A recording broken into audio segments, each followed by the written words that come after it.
This is Roger Lee Smith reporting the beginning of my next case. Case error subject JE3, Jason Emily. Man who brought joy to this town. Once was even a man who you'd find at church preaching with the pastor.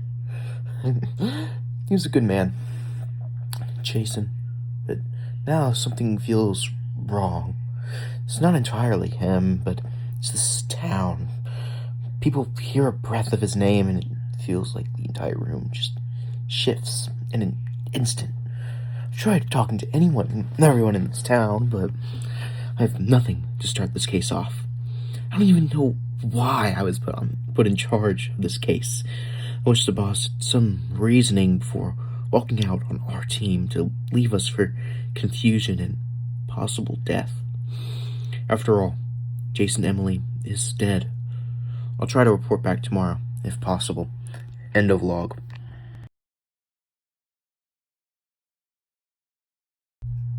Okay. After another day of looking into case error subject J3, Jason Emily, I finally came across something. The principal of Smithon High still puts up Jason Emily's VHS tapes for the school to see. No one really pays attention anymore to them, but even he himself is confused why. I can't be hard on him. He is new to the town of Smithon. His name is Mr. Dobrik. He is the new principal of Smithon High, taking Principal Alistair's place since his disappearance sometime last year. It's weird how people rarely talk about him. Nobody seems to know what happened to him. To more research, Principal Alistair wasn't the only one to go missing around 1 year ago. There's another. Her name was Amanda Moore. She went missing a day after Principal Alistair was reported missing. More and more I look into this town and its people, the less and less I can trust it. As for Jason Emily, I tried to contact family, but they were all deceased. They were murdered in cold blood, too. I guess last year, the murders that took place after Jason's death really took a toll on people. In a weird way, it feels like punishment cast upon them by God himself. What happened last year? That question can have multiple answers, but right now, I need to find this answer. What happened to Jason Emily? I'll see if Mr. Dobrik will let me borrow some of Jason's old VHS tapes. Maybe I can find something in those recordings. At least an idea of what to look for. I'll report back soon. End of log.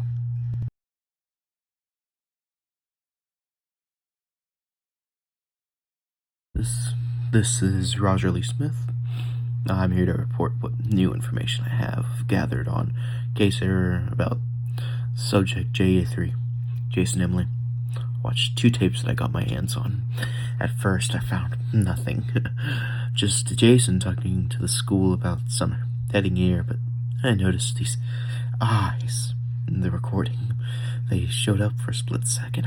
I thought I was going crazy.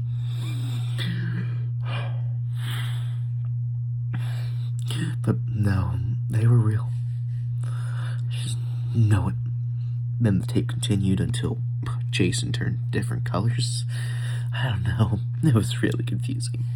Maybe the tape was just a little messed up by the end, but the eyes. At the start, I thought I was stuck at a dead end until I saw that eye. Then I watched the second tape and I saw more corruption within the tape. It was strange. I saw the eyes again, but I also saw fire and Jason's smile. It started to make me feel uneasy. I felt as if I was having a one-sided conversation by TV.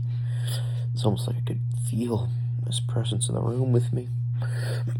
As he just stared at me with that smile. The more I looked at him, the more I noticed. He's always smiling. It's a bit eerie, I know, but I'm getting somewhere with this case now. I finally have a reason to ignore the dead end sign. Something awaits me. Answers lie at the end of this road. This isn't the end. The sign lies to me. I will drive until I get my answers. I'll be back soon. End of log.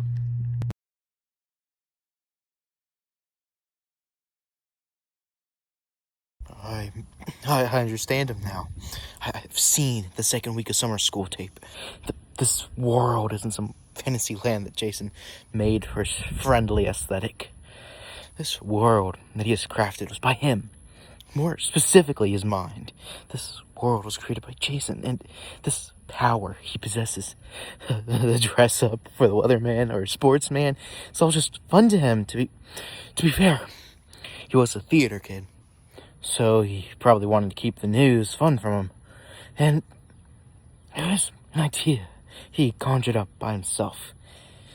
Every static or glitch that I've seen makes so much more sense now. Each one was showing his true self, the real Jason Emily. There were two Jasons. Jason 1 was keeping Jason 2 away for a bit, but by this tape, that other personality took over and decided it was time to get serious. Both Jasons want these people in Smithon to burn in Satan's inferno because of something that happened. It's so much to take in. Jason is watching the audience. His eyes are like cameras, constantly keeping surveillance on everyone. His mind is this puzzle I can't even begin to describe. It's like I've put pieces together, but they still aren't connecting. I've gotten way more answers than what I started with, but I'm still missing important pieces of him. He wants this town and the people to burn, but he doesn't say why. It's like he was purposely keeping it from the ones who didn't know. Also, the eyes are a part of this thing that I can only assume had given Jason his powers. There is so much in these recordings, but I need a better look into this. I got it. I found the end of this road. I need to find a way inside the house, Jason's house. I plan to bring back footage of this for me to look over and dissect. I'll leave tonight. It's time to know the whole story. End of log.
I thought I made myself clear.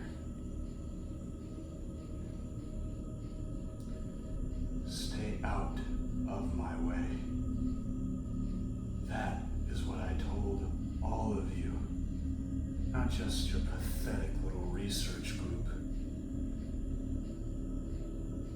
You don't know me, and you never will. You won't get your answers here. But I've seen this story before.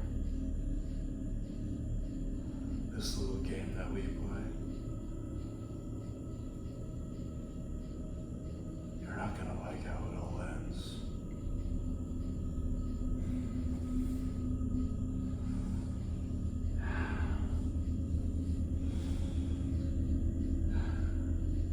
Don't worry about Roger. He'll be in good hands.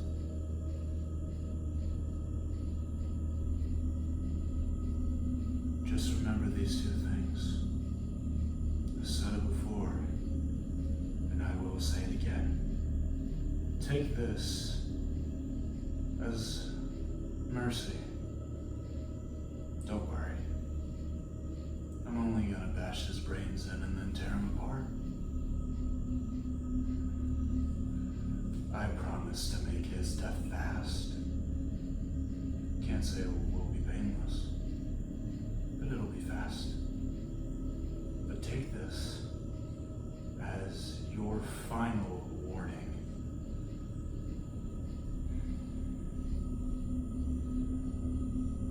I see you. I see everything. And remember to follow my one rule.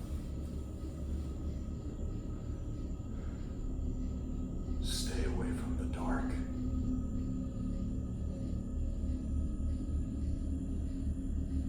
Now, I believe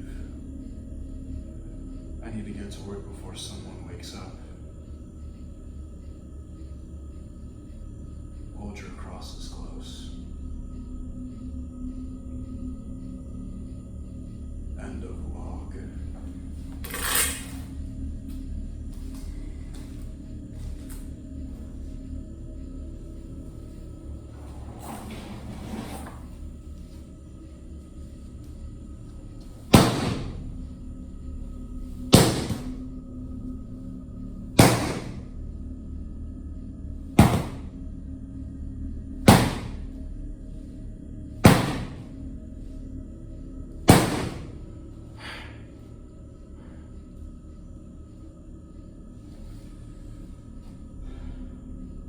You break too easily, Roger.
Hello?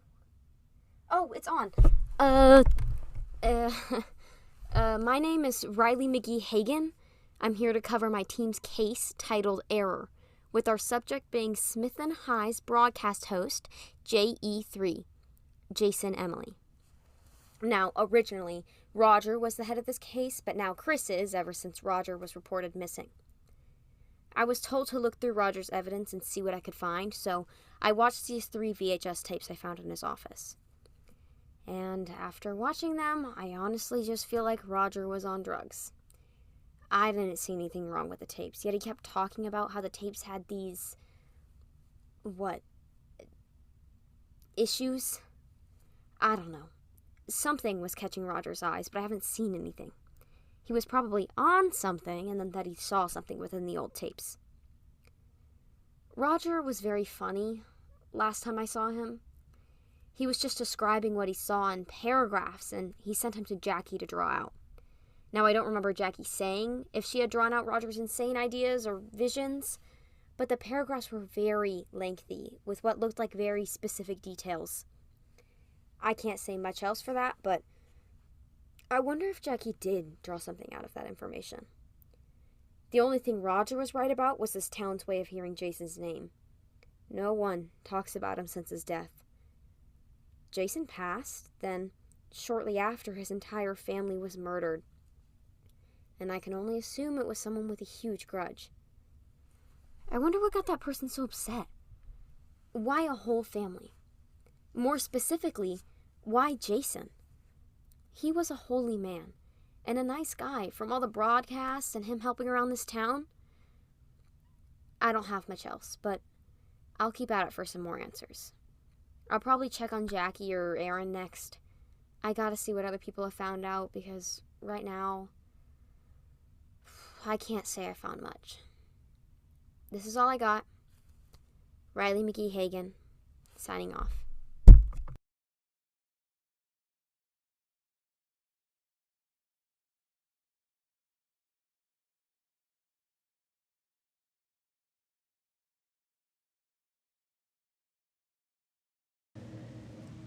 Okay, let's try this again. Hopefully I can save the recording this time.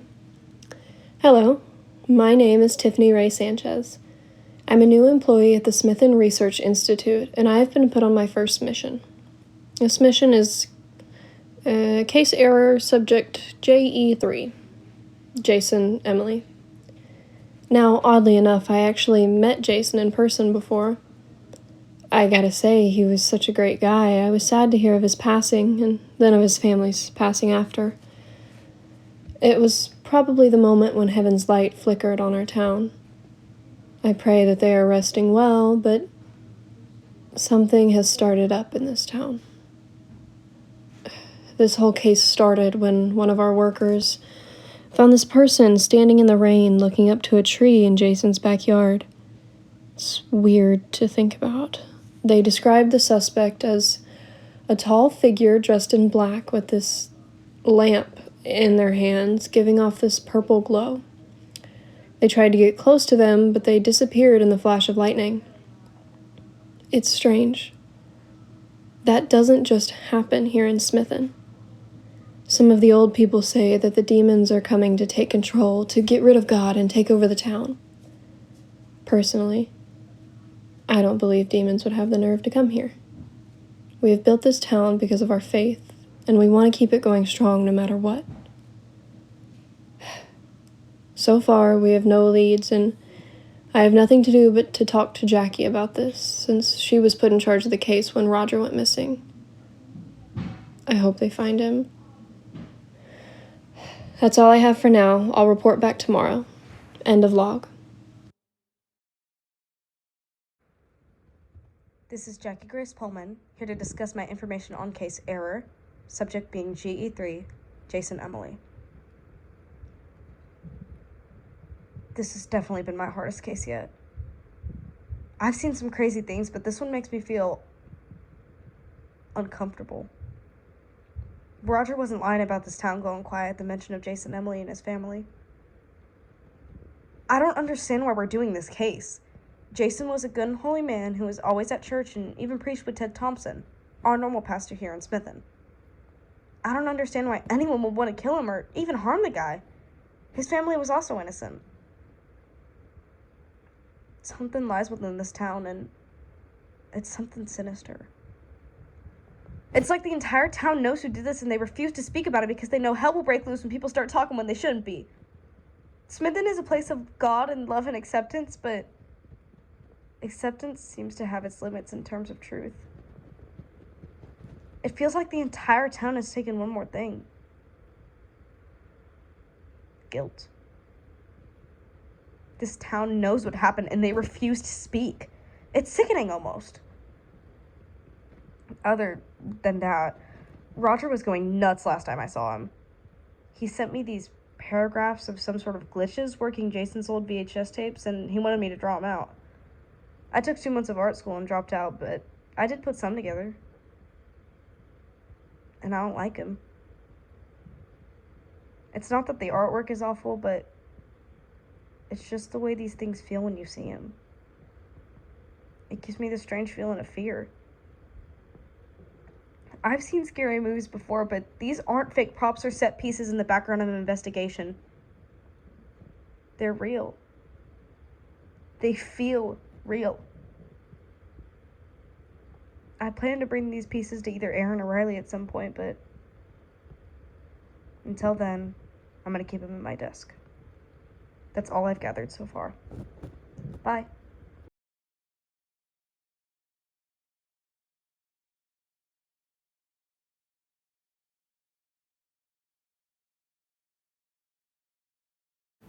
I just wanted to get on here and try and make some sense of these drawings Roger had me make. He described them as glitches, but didn't tell me what it was supposed to mean. First, a silhouette. It says breaking news, but the most I could chop it down to is Jason doing those broadcasts for Smithon High. Still don't know what that has to do with it. Next, another silhouette, but it has an eye. You would think at the very least it would have two, but it just makes me uncomfy. And then last, he had me draw whatever that's supposed to be. It looks just like Jason, but I don't know what the fire's got to do with anything. If you ask me, I think Roger's gone mad, but I have to be there for him. I was hoping this would help, but maybe I'll come back to it later. Bye.